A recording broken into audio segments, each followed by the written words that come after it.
Hello everyone! In this video, I'll show you how to open a Fidelity investment account.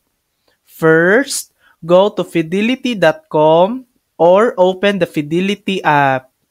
Then, click Open an account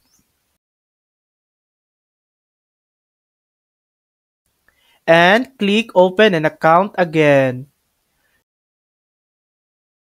You'll see several options: rollover IRA, Roth IRA, and traditional IRA. Select the one that fits your needs. Fidelity will then ask, are you already a Fidelity customer? If you already have an account, click yes and sign in. If you're new to Fidelity, click no, then click next. Enter your personal information, your name, address, and social security number, and click continue.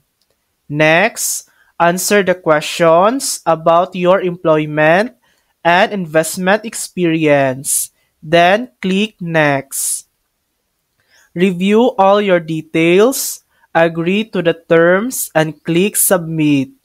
Finally, create your username and password to finish setting up your account. And that's it. You've successfully opened your Fidelity investment account. Thanks for watching. If this video helped you, please like and subscribe for more helpful tutorials.